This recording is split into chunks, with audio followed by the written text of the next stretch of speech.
Hello, horror fans, and welcome to another episode of the Horror Story Challenge.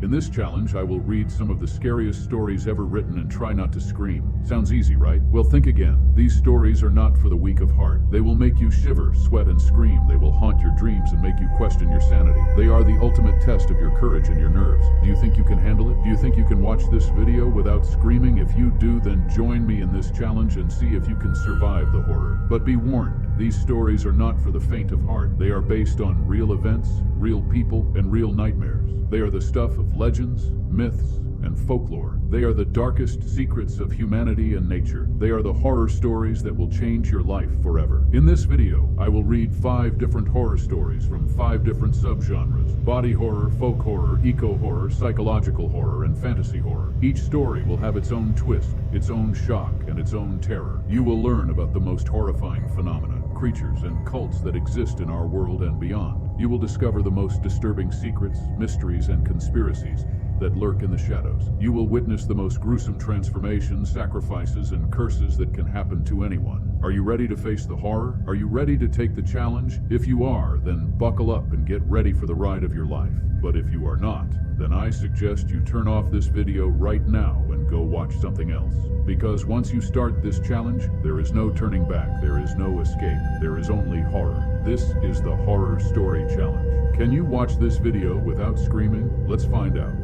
Before we talk about the man who woke up one day and found that his skin was peeling off, let me tell you a little bit about body horror. Body horror is a subgenre of horror that focuses on the violation, transformation, or mutilation of the human body. Body horror stories often explore themes such as identity, disease, sexuality, and mortality.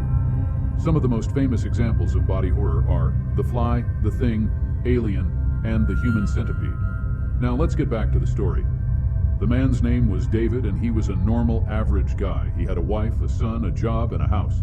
He had no idea that he was about to experience the most terrifying nightmare of his life.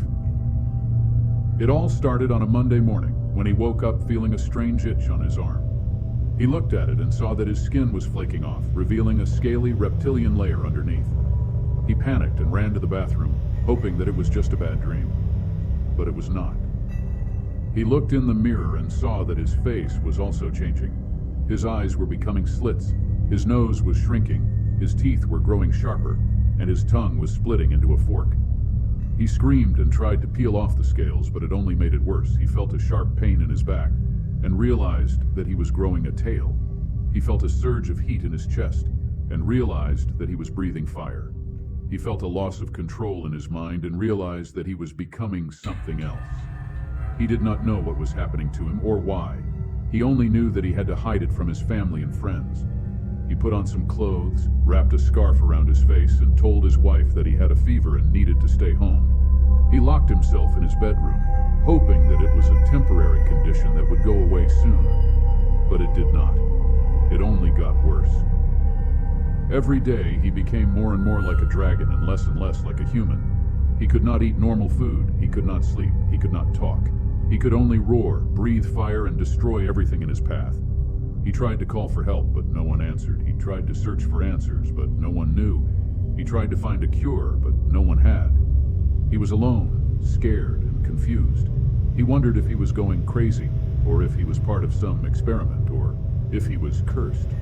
He wondered if there was anyone else like him, or if he was the only one. He was not the only one. He soon discovered that there were others who were changing like him. They were his neighbors, his co-workers, his friends.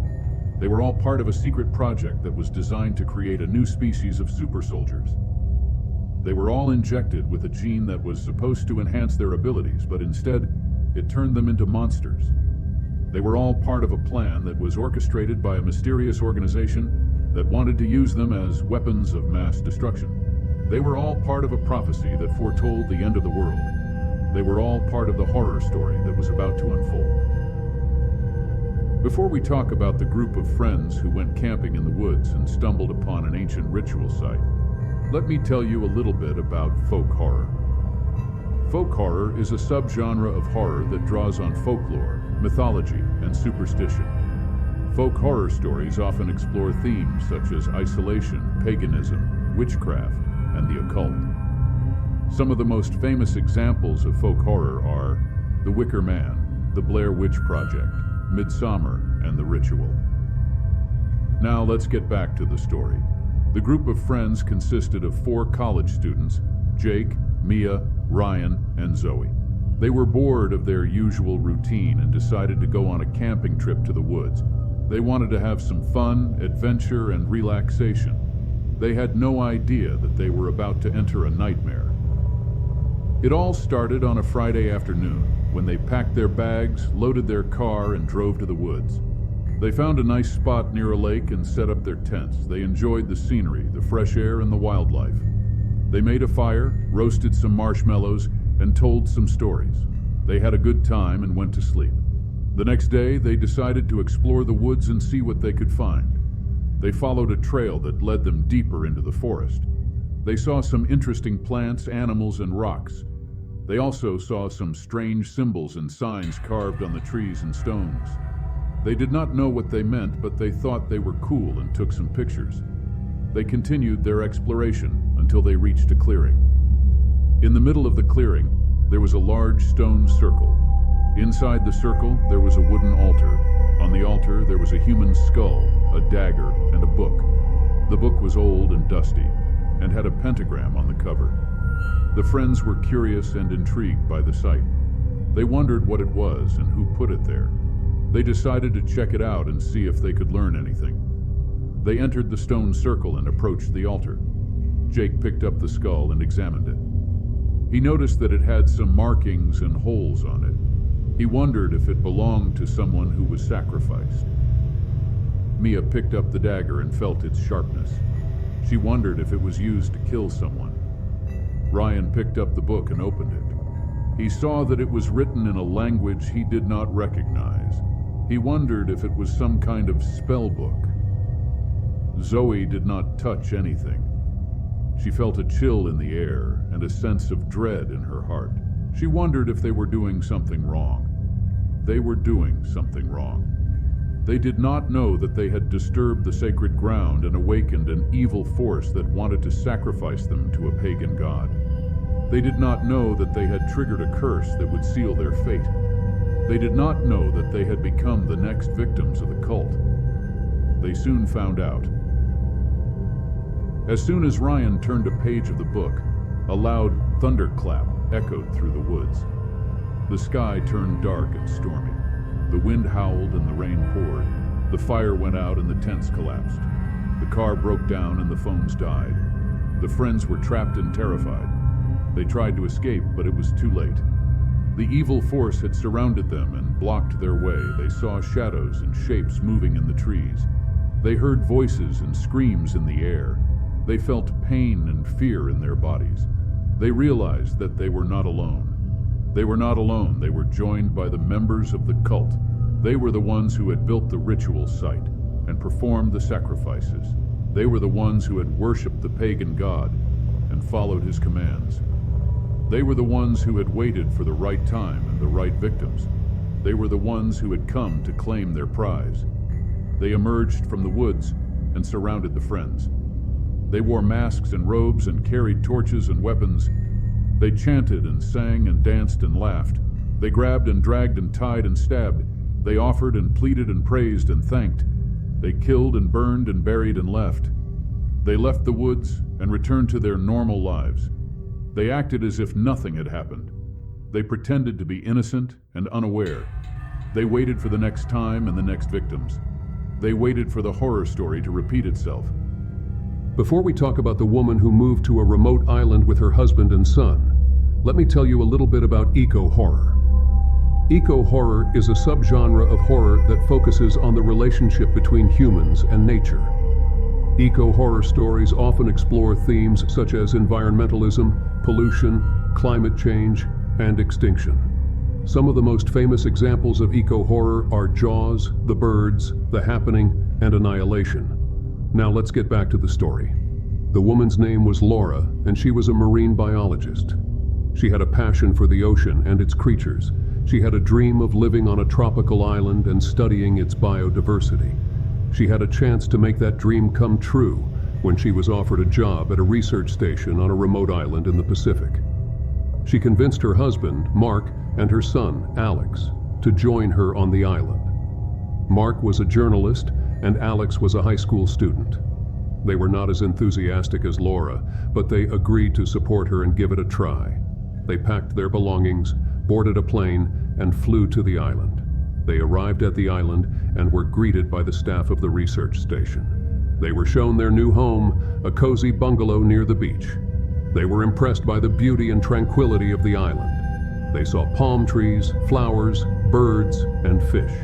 They felt the sun, the breeze, and the water. They thought they had found paradise.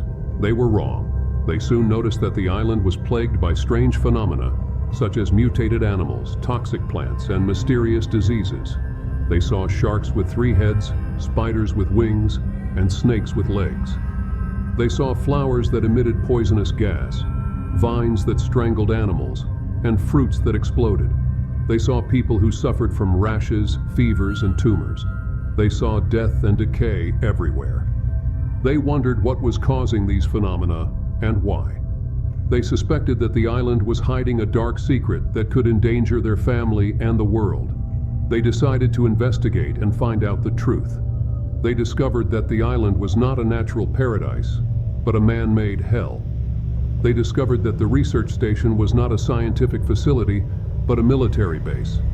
They discovered that the island was not a biodiversity hotspot, but a nuclear testing site. They discovered that the island was not a living organism, but a ticking bomb. They discovered that the island was the horror story that was about to explode. Before we talk about the girl who suffers from nightmares and hallucinations, let me tell you a little bit about psychological horror. Psychological horror is a subgenre of horror that focuses on the mental and emotional state of the characters. Psychological horror stories often explore themes such as madness, paranoia, trauma, and illusion. Some of the most famous examples of psychological horror are The Shining, The Sixth Sense, The Silence of the Lambs, and The Babadook. Now let's get back to the story. The girl's name was Lucy, and she was a college student. She had a history of depression and anxiety, and had been seeing a therapist for years. She had recently moved to a new house with her boyfriend Tom. She thought that the change of scenery would help her feel better and happier. She was wrong. She soon noticed that the house was haunted by a ghost of a woman who died there. She saw her in her dreams, in her mirrors, and in her shadows. She heard her voice, her footsteps, and her breathing. She felt her touch, her coldness, and her pain. She was terrified and tormented by the ghost, who seemed to want something from her. She tried to find out the truth behind the haunting, but she soon realized that the ghost was not what it seemed. She learned that the woman who died in the house was not a stranger, but her mother. She learned that her mother had committed suicide in the house after suffering from a mental breakdown. She learned that her mother had left a note saying that she was sorry and that she loved her. She was shocked and confused by this revelation. She wondered why her mother had killed herself and why she had never told her. She wondered if her mother was trying to communicate with her or to harm her. She wondered if she was going crazy or if she was seeing the truth. She had to face her own demons and a twisted reality. She had to confront her past, her present, and her future. She had to deal with her guilt, her grief, and her fear. She had to decide whether to accept or reject her mother's ghost. She had to choose between life and death. She had to survive the horror story that was her life. Before we talk about the boy who finds a book of magic in his attic, let me tell you a little bit about fantasy horror. Fantasy horror is a subgenre of horror that combines elements of fantasy and horror. Fantasy horror stories often explore themes such as magic, monsters, and myths. Some of the most famous examples of fantasy horror are The Lord of the Rings, Harry Potter, The Chronicles of Narnia, and The Witcher. Now let's get back to the story. The boy's name was Leo, and he was a curious and adventurous kid. He loved to read books and imagine different worlds. He had a secret hobby of collecting old and rare books that he found in flea markets, thrift stores, and garage sales. He had a large collection of books in his attic, where he liked to spend his time and escape from reality. One day, he found a book that caught his eye. It was a large and leather-bound book with a golden lock and a red ribbon. It had no title or author, but it had a symbol of a snake and a skull on the cover. Leo was intrigued by the book and decided to buy it. He took it home and hid it in his attic. He waited until nightfall, and then sneaked into his attic to open the book. He unlocked the book and opened it. He saw that it was a book of magic, full of spells, rituals, and diagrams. He felt a thrill of excitement and a chill of fear. He wondered where the book came from and who wrote it. He wondered what kind of magic it contained and what kind of consequences it had. He wondered if he should read it or not. He decided to read it and try some of the spells. He thought that he was having fun, but he soon learned that the book was cursed and the spells were dangerous. He did not know that the book was an ancient and evil artifact that belonged to a dark and powerful wizard who wanted to use it to summon and control the creatures from another realm. He did not know that the book was a trap that would bind him to the book and the wizard and make him do his bidding. He did not know that the book was a weapon that would unleash a terrible evil that could destroy the world. He learned it the hard way. As he read the book and cast the spells, he summoned some creatures from another realm. He thought that they were his friends, but they were not. They were his enemies, and they hated him. They were the servants of the wizard, and they obeyed him. They were the harbingers of the evil, and they prepared for it. They attacked him and tortured him. They scared him and manipulated him. They corrupted him and enslaved him. They made him do things that he did not want to do. They made him hurt people that he did not want to hurt. They made him betray people that he did not want to betray. They made him a part of the horror story that was about to begin. I hope you enjoyed the Horror Story Challenge and had a good scare. I know I did. These stories were really creepy and disturbing. They made me scream a few times and gave me goosebumps. They also made me think about some of the horrors that exist in our world and in our minds. What about you? Did you scream or not? Did you enjoy the challenge or not? Which story was your favorite and why? Which story was your least favorite and why? How do you feel after watching this video? Do you have any suggestions for the next Horror Story Challenge? Please let me know in the comments below. I would love to hear your feedback and opinions. Thank you for watching this video and joining me in this challenge. If you liked this video, please give it a thumbs up and share it with your friends. If you want to see more videos like this, please subscribe to my channel and hit the bell icon to get notified when I upload new videos. I appreciate your support and your participation. This was the Horror Story Challenge. Can you watch this video without screaming? I hope you did. Until next time, stay safe and stay scared. Bye.